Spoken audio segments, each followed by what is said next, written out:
Sam, welcome to the Personal Best podcast. Thank you very much. Thank you for having me. How are you doing, first of all? I'm doing good. Yeah. Really excited to be here. A little bit nervous as well, to be totally transparent. It's the first time I'm doing something like this on someone else's platform, but yeah, really looking forward to it as well. Yeah, well, you said you used to have a podcast, so you're kind did. of on the other side now. Exactly. Yeah. It's I had a podcast called the Back on Track podcast back in the day, hence the name Sam Back on Track. Loved it, but yeah, it never really took off that much. So, but I did appear on my own podcast back then. So yeah, I have been on the other side before, but not on someone else's platform. But yeah, really cool to be here. Well, I'm very excited to have you here because, as I said to you when I first met you, I am always like trying to scout out podcast guests, and I saw your content on TikTok first, I think. Right. I just thought, yeah, like everything you talk about, I just knew that I wanted to have a bit of a longer conversation about it. So just to sort of get into it as an introduction, you go by Sam Back on Track. Yeah. So why did you start creating the content, and I guess what's the overall message behind it? So yeah, that's a good question. I think the overall message behind it is that at some point in everyone's lives, there's going to be a period where you're going to go through quite a difficult time where things aren't going to be going your way, and you're going to be derailed to a certain extent. I think it'd be pretty hard to find, someone that hasn't been through that to some degree. And I think in terms of my own narrative, that starts from quite a young age. I was pretty badly behaved in school. I was kicked out of school when I was 12, I think.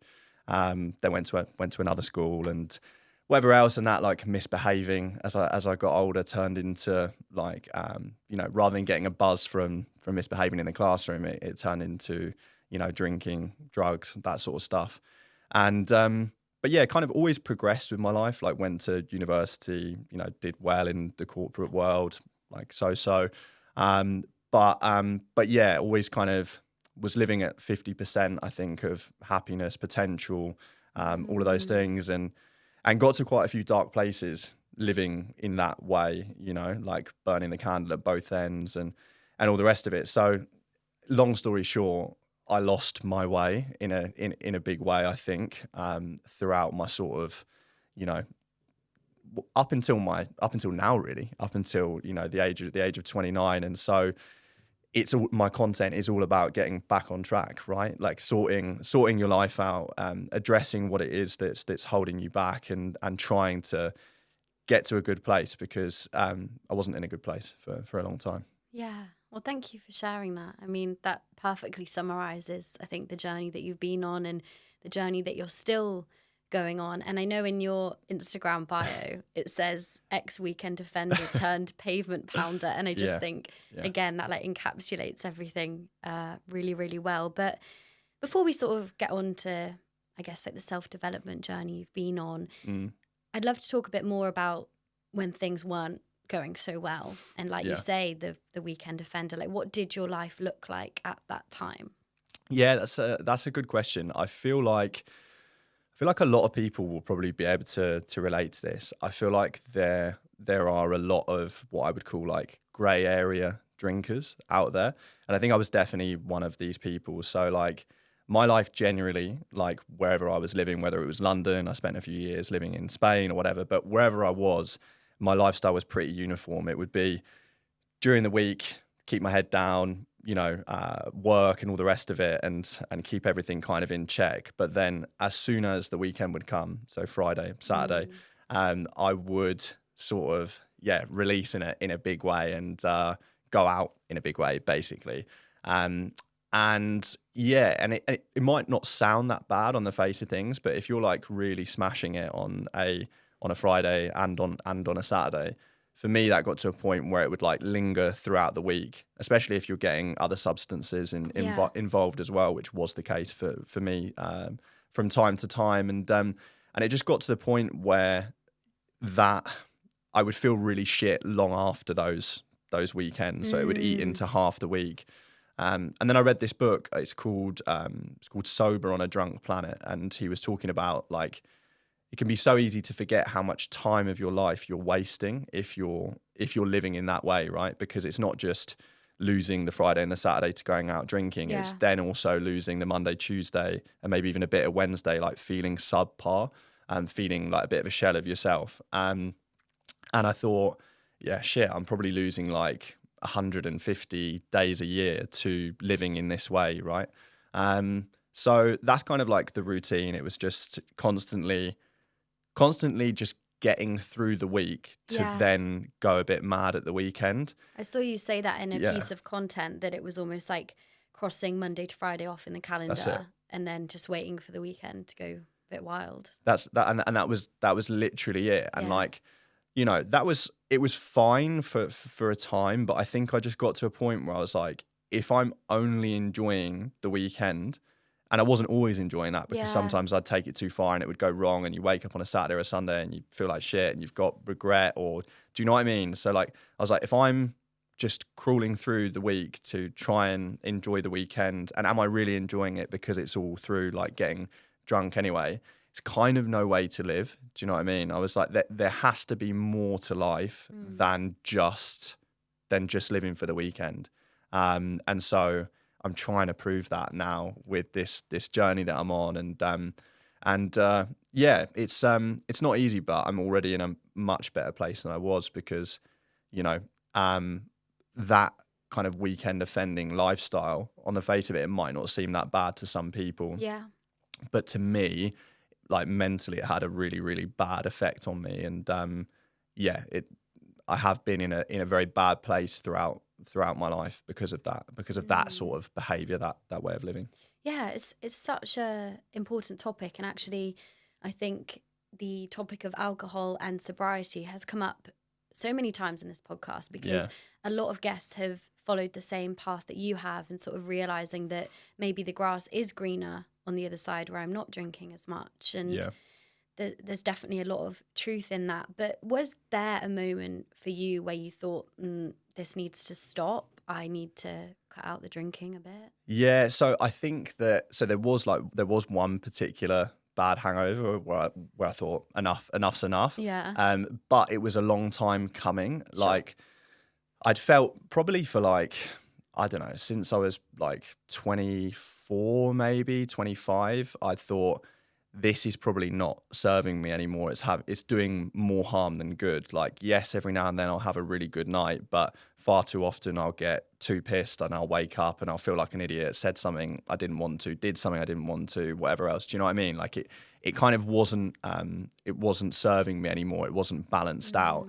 However, it's such a big change to make. Like, it's so ingrained into society, like drinking. I know one of the things that people worry about the most when they're talking about going sober is like losing their friends. What do I do in my social time? Yeah. Like all of this stuff. So those worries kind of kept me drinking, basically.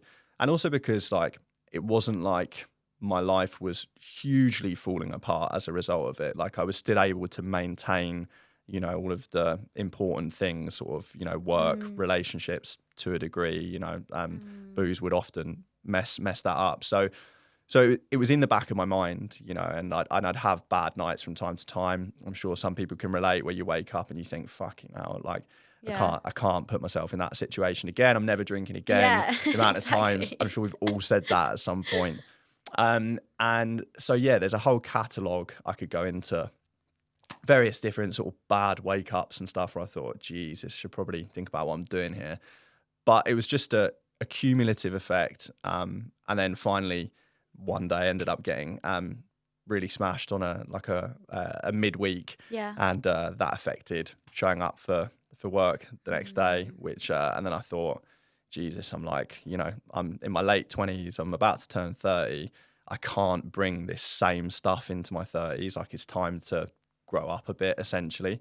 And so then I was like, yeah, this needs to change. Sure. And I'm sure a lot of people will relate to that. And I think something you've said, which I definitely agree with, is that if you are looking to go sober, or at least cut down drinking, you've got to have something to replace the booze. 100%. And you've got to have something that matters more to you than the night out or the hangover the next day. Yeah. for you, what was that thing? 100%. That's so important, by the way. And I think if anybody listening to this, resonating kind of with what I'm saying and thinking, yeah, I should probably reassess as well.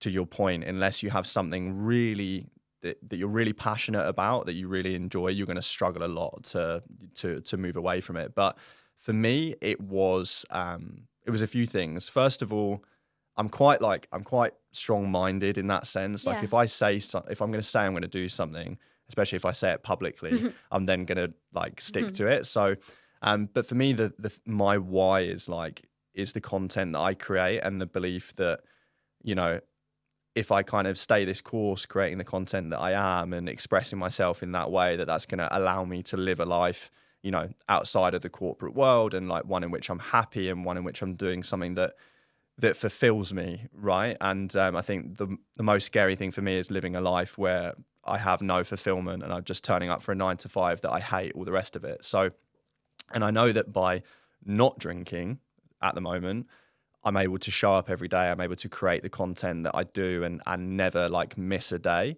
And I think that why is far too strong. Do you know what I mean? Yes. Yes. Like I'm almost 6 months sober now, and Yeah. of course I get times where I'm like at the pub with mates or I'm on a night out and I'm like, I could do with, I could have a drink, but I've never been to the point where like that's almost happened. Do you know what I mean? Because my why is so much stronger than that. And then there are other smaller things within that, like I love, like running is a massive thing for me. So yeah, I love waking up early on a Saturday morning and going for like a long run. So many like little things within that, but my main why is the like content, fulfillment, and chasing a life that I've always dreamed of. Yeah. And I think that's possible now because I don't self-sabotage every weekend by getting pissed. It's really interesting. And it definitely shows in the content that you make. Mm. Even like your voice has changed, I think, from the first videos you started making to now. Like you seem to have this new, I don't know, like energy about you. And I know in one video you were like cycling on a Sunday morning and you were like, old me never would have done this. But there's joy to be had on those like early Saturday mornings or Sunday mornings where you're not hungover and you don't feel like shit and you're not filled with anxiety and regret from the night before. And I think sometimes it can be hard to realize that until you actually get to that point. But another topic I want to delve into, which I know you've made content about, is like socializing. And I wondered for you, now that you have gone sober, how has your social life changed, or maybe even been impacted by not going out every weekend? Yeah, it has been. I'm quite fortunate in the sense that like my mates from back home. So I'm from Kent. I live in London, but I'm from Kent. They're not the ones that I hang around with most often are not massive drinkers anyway. Like mostly what we do is we play golf. So that's quite an easy thing to do and have it not really affected by not drinking. Right, everyone's been really accommodating for it. So that's kind of been fine. The London life has been a bit more challenging, and like the thing is, it's great now that the sobriety sort of community and message is out there more. But I think there's a lot of content that makes you feel like when you go sober, it's going to be super easy and you're going to socialize and everything's going to be great. You're going to get all these benefits. Like the truth is, if you're anything like me, I used booze for 15 years to socialize. So when you take that away, you realize, shit, like I'm not actually as confident as I thought I was. I feel really socially anxious. And so, like, to be completely honest with you, in the beginning, I ducked a lot of social situations in London. Like times where I would have gone to the pub previously if I was drinking, or, gone to a party or whatever. Like I ducked those situations, and I still do a bit, like, because I'm also realizing that I'm maybe not the person that I thought I was previously. Like I thought I was a bit of like a party animal. Do you know what I mean? Always loving like being at the pub, all the rest of it. And I think you just have to accept, in some cases, not true for everyone, but for me, what I want to do socially has changed considerably since I stopped drinking. But I still do go to the pub. I still do meet up with my mates in London, all the rest of it. But I go home earlier. Do you know what I mean? I don't stay out as late. And I'm a lot more selective about when I go out. So yes, the way I socialize has changed, but I'm fortunate that like my true friendship circle is not fussed at all by the fact that I don't drink. That's So yeah, good. that helps. Yeah, because I think again that is something that a lot of people struggle with is like, oh, but if I'm not at the pub every weekend, then I'll lose my friends. And Yeah, I think, to be honest, good friends will be by your side regardless of whether drink is involved or not. yeah, And I actually had a previous guest on, Jenny, who you might know, Jenny Fit. yeah. I know Jenny. Yeah. And she had some so-called friends say to her, oh, I can't wait for you to stop running so that you can come to the pub. And she just thought, like, you're not my friends if that's what you think. And also because the alcohol for her actually took quite a toll on her mental health and induced anxiety and things. It's almost like, why would your true friends want you to be in that place? 100%. Like, surely your true friends would be happy for you to be, you know, thriving and running and whatever. But yeah, I think it's really interesting. And you actually made a piece of content that I want to delve into a little bit. And again, it's this idea of socializing. And you said that, have you ever found yourself in a situation where you should be enjoying yourself, but you're not? And that is, again, something that a lot of people can relate to. And you sort of mentioned that partly a reason for that, as you say, is realizing that you're someone a bit different now. Yeah. How has that experience been? Yeah, so that is probably the toughest feeling that I've had, which has come as a result of being sober. Like, and going back to the point before, like I would see all these sober personalities that talk about how much their lives had improved and that they still go out and socialize and have a great time and all the rest of it. And I was like, shit, like I'm feeling like I'm always a bit on the outside of these group like situations, and I'll, you know, turn up to like a group event or a party or whatever, and I'll just be thinking, I just want to go home, basically. Do you know what I mean? Like, and so, yeah, that has been really tough. But I think it's just a case of getting used to something completely new, right? And so, yeah, it's going to take some time.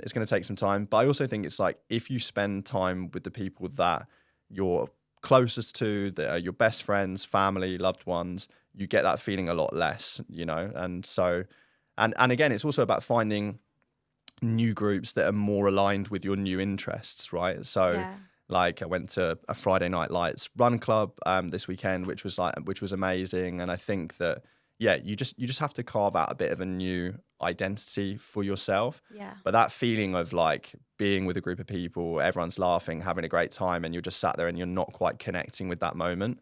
I've had that a lot, and it's tough because you think, why can I not just enjoy this moment like everyone else? But again, it's because you're learning to become someone new, and you know, your brain chemistry is different. Like there's so many changes that you have to get used to. Definitely I can relate to that. And I think you have to give yourself a bit of grace in those situations. And you also said in the video, which I think is really important, is that it's okay to take time to recharge your social battery. And also, if maybe you're not in the best place mentally, it's okay to take some time for yourself and sort of work on yourself. And of course you need like good friends around you, and socializing is so important. But I often think like, heal in private, shine in public. Like do the difficult work that you need to do. And it's something that Jay Alderton said, and I've always remembered it. It's like, in order for people to have the best of you, you need to be at your best. Yeah. And that's not to say you can't spend time with people when you are struggling. Like, you need to open up and you need to have those difficult conversations sometimes. But I think it's also okay to, you know, be a bit less social for a period of time in order to work through some things. 100%. I think that's okay. 100%. It's such an important thing. And like previously, I spent no time by myself at all because I was always going out, meeting people, drinking, all the rest of it. I was incapable of spending time alone.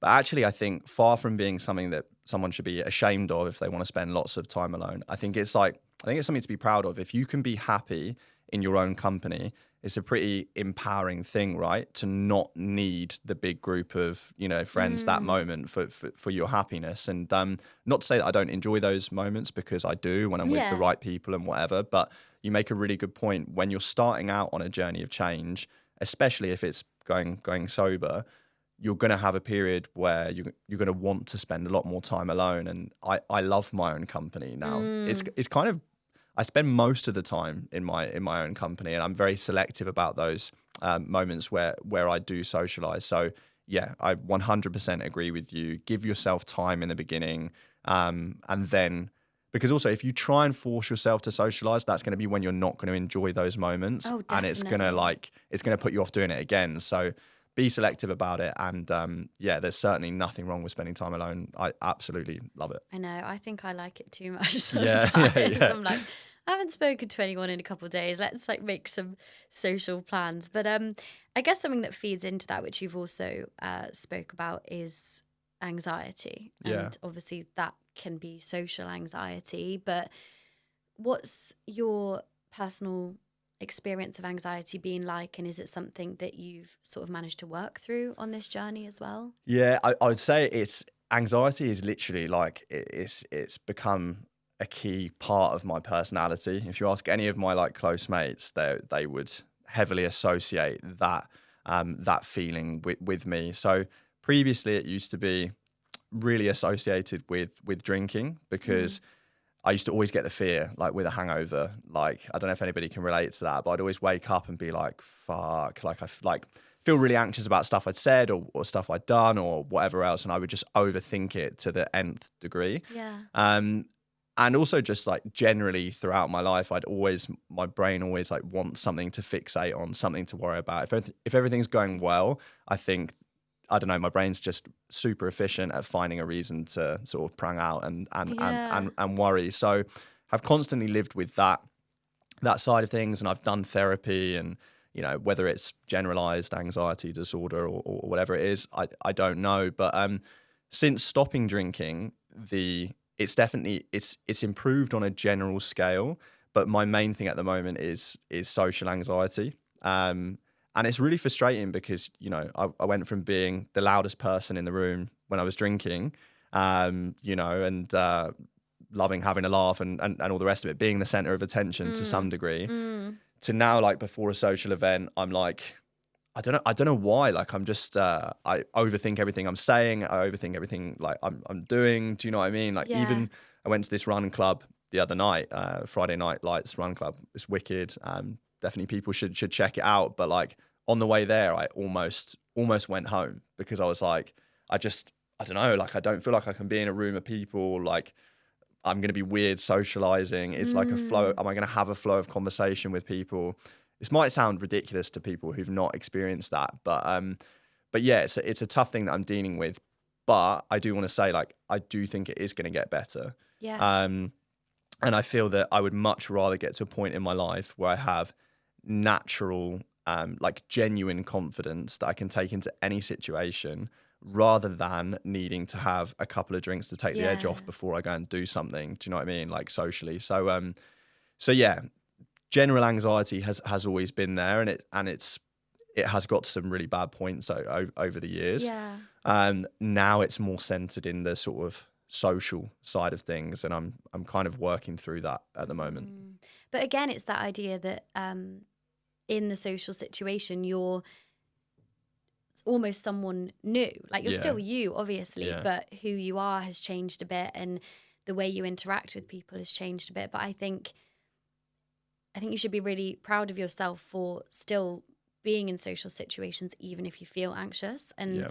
had a previous guest say something really brilliant, which is avoidance maintains anxiety. Yeah. So, if you feel anxious about going to the gym, by never going to the gym, you're not really going to overcome that. No. Or if you feel anxious about being in a social situation, but you never try to put yourself in those situations again, it's just going to fester, and you're not going to really make any improvements. So although it's still there, and I'm sure it can be really challenging at times, it's like you're making progress 100%. in And the right direction. yeah, and it literally is. It is that you have to rip off the Band-Aid and force yourself to Mm. do stuff where you're going to feel horrible at times, but it's like a muscle, right? The more you do it, the better it gets. And yeah, I'm sure I'm going to get there. So Yeah. And also you sort of then tell yourself, as you say, like, you're on the way there thinking, what if I can't have a conversation? What if people are Yeah. going to judge me? You then like, you've given yourself evidence that that's not always the case. Yeah, no, 100%. And it's just never as bad.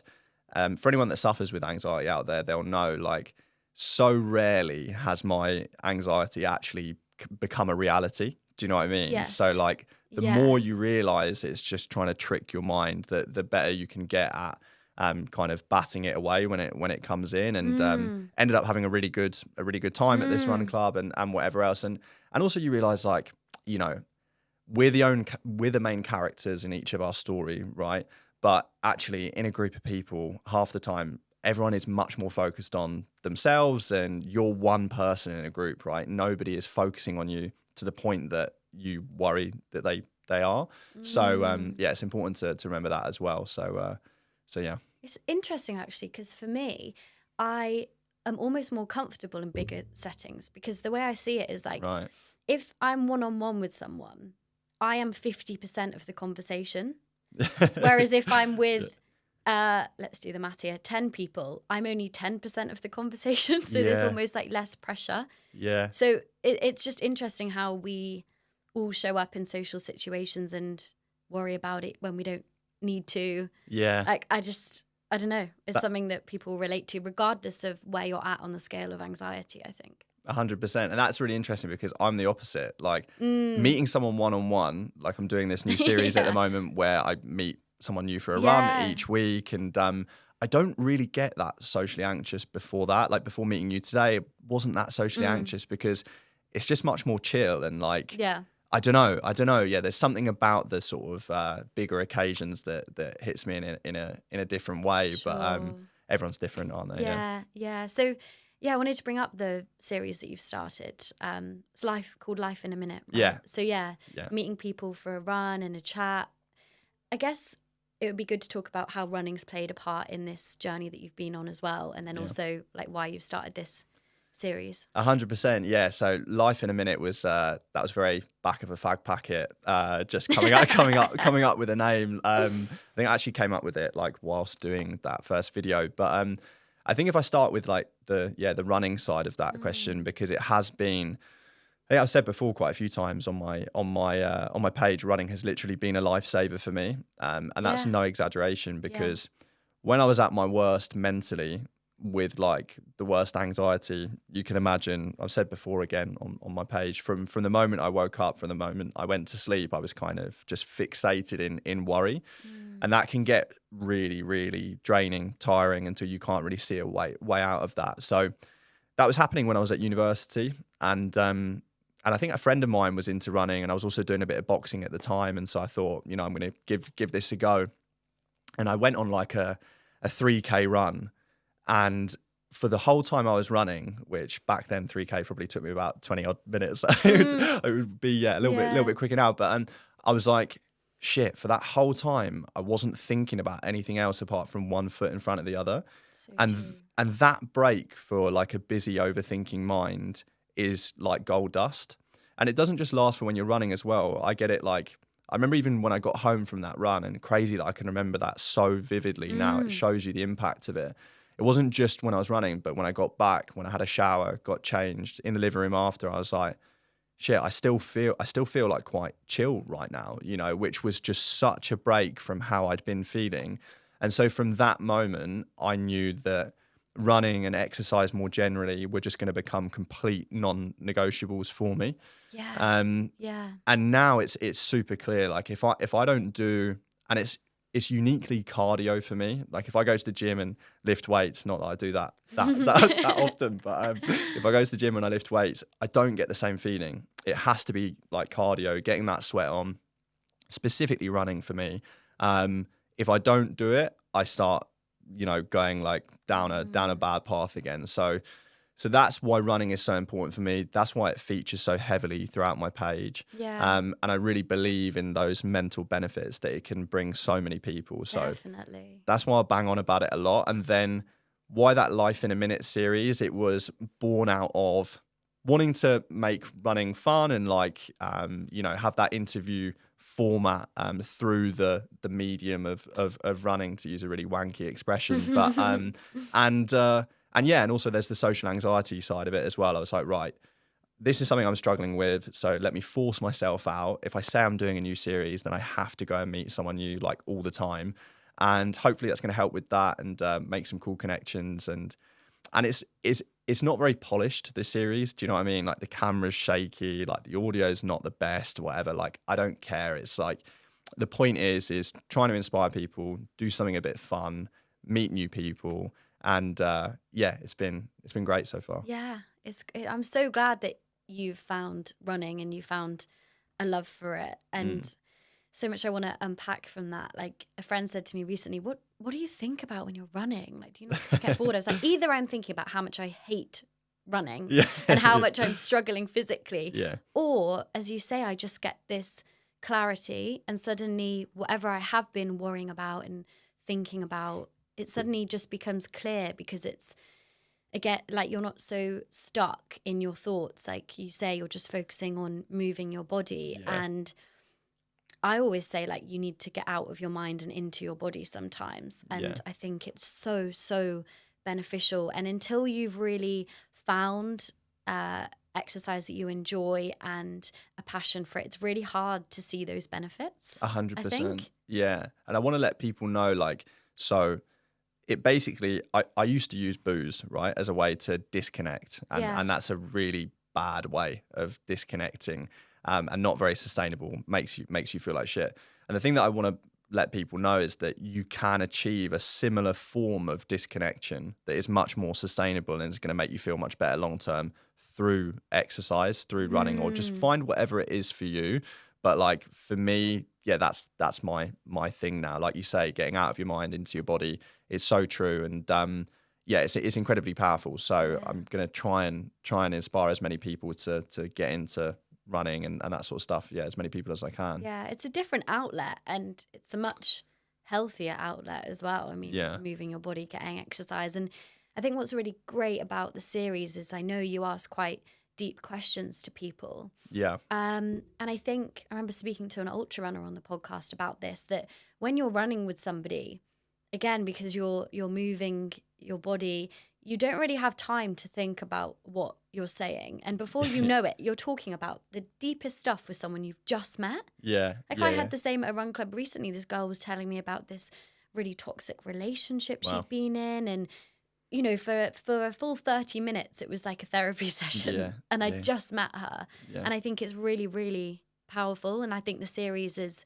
just a small example of that. No, yeah, thank you. And also, I think that's so true. And it takes the pressure off a social interaction. Yeah. For anyone that's struggling with the whole social side of things recently, run clubs are great things because, like, if you sit opposite someone, there's almost like a pressure on that conversation and people can be quite close. But when you're running, you're actually not looking at each other the whole time. Do you know what I mean? And there's an activity going on in the background that makes people feel a bit looser, makes them feel more relaxed. They're more likely to open up about stuff, as you say, which I think is great for the series. But it's also just a really good a good activity to have in the background whilst you socialize, and yeah, looking forward to having you on the series. I will be hopefully. making an appearance. I said to you, it's also quite a good test of fitness to be able to run and chat at the same time. So there's another benefit for you. But just to sort of round off this conversation, if it's not already clear to people, I feel like you have built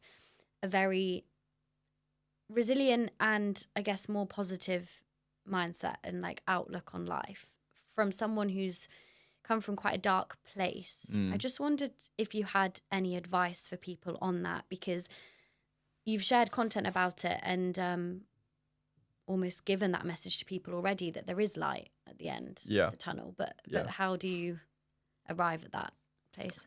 Yeah, that's a really important question. And I guess that question is what I want my content and my message to be all about, basically, because it's what really resonates with me. And I want to really highlight that I wasn't always this person. I wasn't always optimistic. I wasn't always in a good place. Like I was as low as you could possibly go, and like probably haven't gone into that as much as I could have on this podcast. But like from the darkest depths of being completely just at despair with my life, even suicidal for a long time, to now feeling quite happy with where things are going and with the belief that, you know, I can create a life that I can be really, really happy with. If I can make that shift, anybody else can make that shift, because I'm not special. I'm just another person. So if I can do it, other people can do it. And I think it's different things for different people. But for me, it started with, I think everyone has one uncomfortable truth, right, about their lives. And that's something that is holding them back, and they know it's holding them back. But even in the knowledge of that, they're still unable to make a change, because it usually requires a massive effort and a drastic lifestyle change that we're sort of scared of making, right? So in my case, that was having a really unhealthy relationship with alcohol. Until I addressed that, there was no way I was going to feel better and create a better life for myself. Do you know what I mean? That was the cornerstone of this change. And so I had to look myself in the mirror and say, that is not doing you any good. It's going to be a really difficult lifestyle change, because it's basically a personality trait for you now. But if you really want this enough, you have to address that uncomfortable truth. So I think a lot of us have that. And so find what that is for you. Like, maybe you are a real people pleaser, and that means you're never putting yourself first, or everyone's going to have different things, right? But I feel like unless you start with that, it's going to be really difficult to change things. And then I think also as well, it's try and get some fulfillment, some passion in your life. With that, it's so easy to feel lost. For me, I've got that through creating this content, and that gets me up in the morning. It makes me care about life, basically, because I feel like I actually have something to offer the world. Do you know what I mean? Which sounds a bit like grand and expressive, but you know what I mean? And so I think, find something you're really passionate about.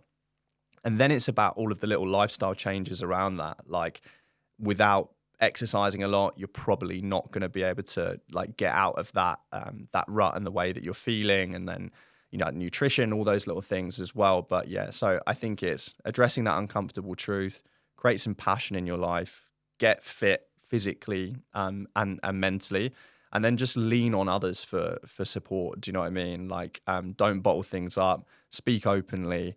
And also, like, there are lots of professional support services out there for, if things ever do get really, really tough. So hopefully some helpful things there. That's great. Like, that's genuinely practical advice that people will need for sure. And something I've been thinking about recently is this idea that, like, everything in life has a cause and an effect. Yeah.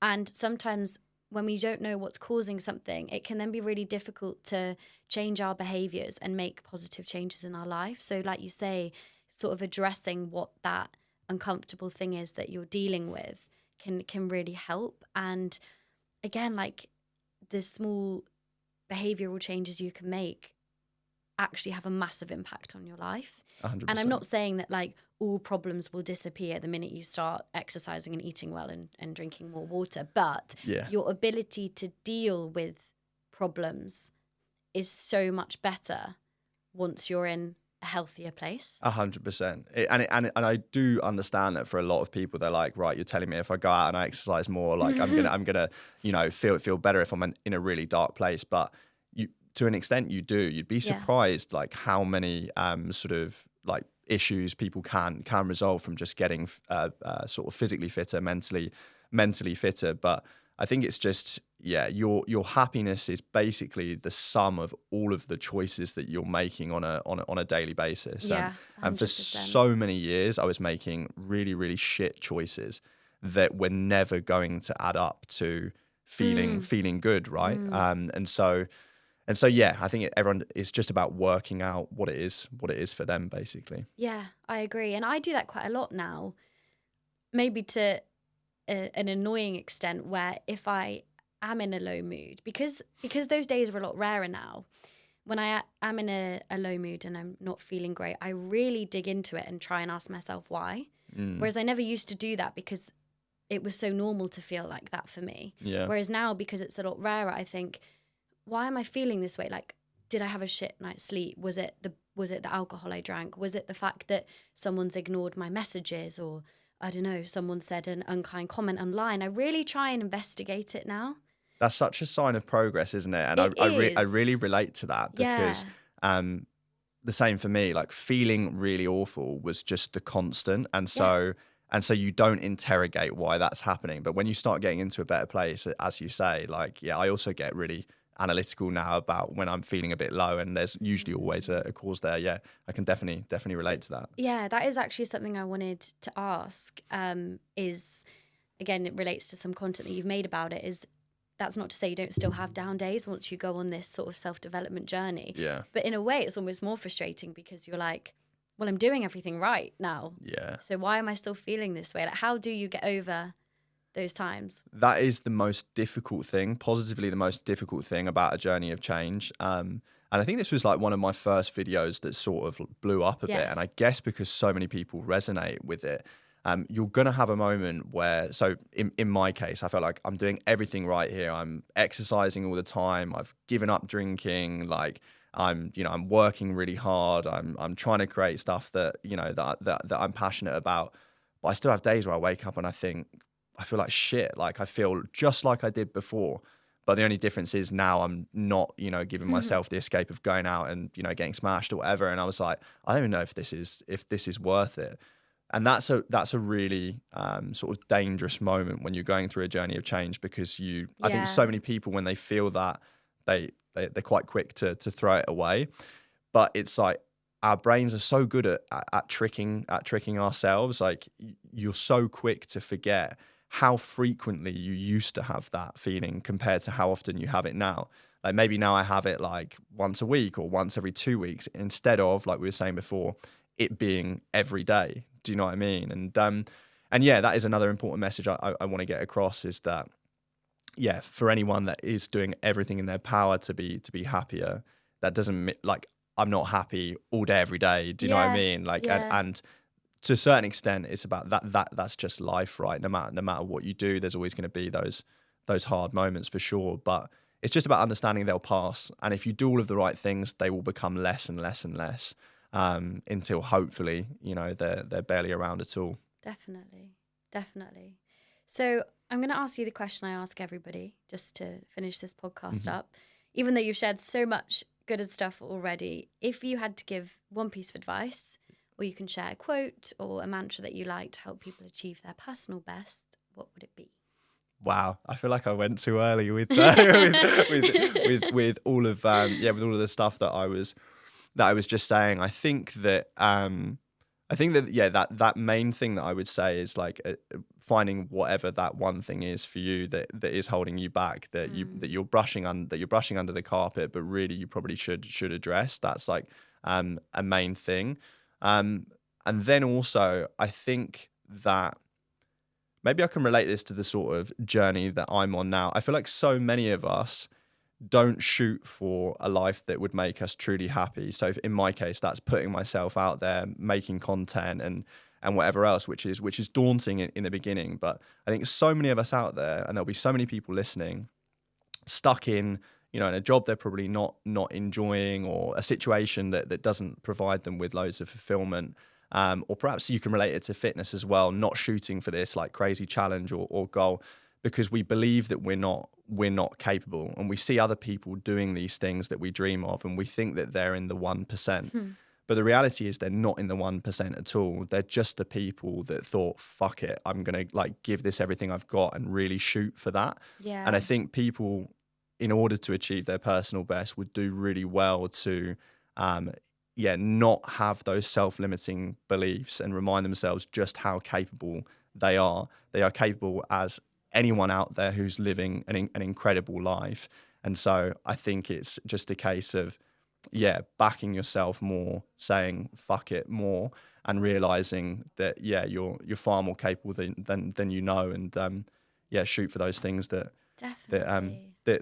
previously you might have thought were impossible. Yeah.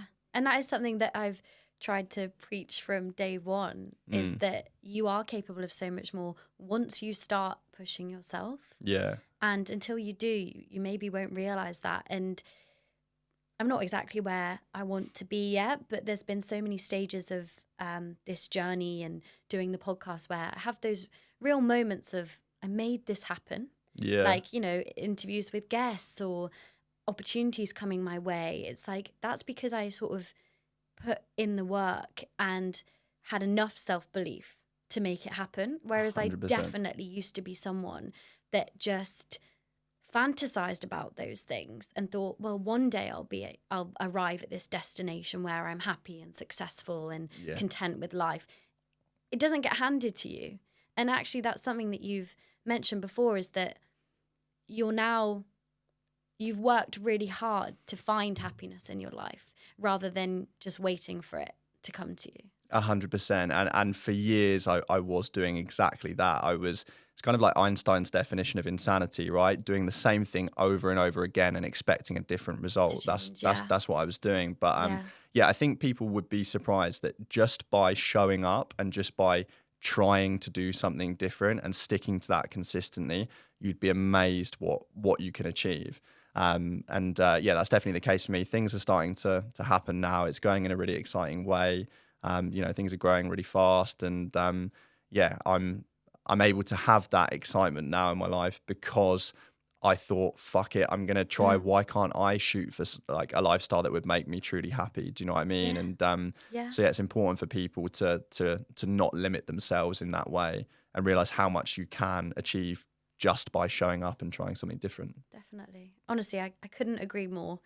And I get often asked by people, like, what's your criteria for getting guests on the podcast? And, people ask to come on, which is really wonderful. But I guess my answer has always been people who are trying to better themselves and improve their own life, but also people who then have the ability to articulate those ideas and inspire others. And I feel like that is exactly what you're doing. And I think you should be really, really proud of yourself. Thanks so much. For the journey that you've been on, and be proud of the person that you're becoming, because not only are you doing it for yourself, but you're also sharing those messages with other people, which is a really, really empowering thing to do. So thank you so much. And this has been such a good conversation. It's been amazing. No, thank you so much. Really, really grateful for having me on. As I say, I was quite nervous to do this actually. It's my intimidating presence. Yeah, absolutely. No, you've been lovely. Thank you so much. Really, really appreciate it. And I really appreciate those kind words as well. And hope someone out there might be able to find some use in that. And I'll be watching your journey closely as well. And thanks again. I appreciate it. No worries. Last thing, where can people go if they want to find you online? So they can find me on Instagram mainly at Sam Back on Track. Yeah. I'm also on TikTok as well. I think my handle's the same there. It's just those two platforms at the moment. Maybe stuff to come in the future, but hopefully see a few people there. Yeah, and I would really encourage anyone to follow, because often I'll be scrolling on Instagram and every time your video pops up, I just immediately stop and stop and watch it, and it's just lots of smaller snippets of this conversation. So thank you so much, and all the best. Thank you very much. You too.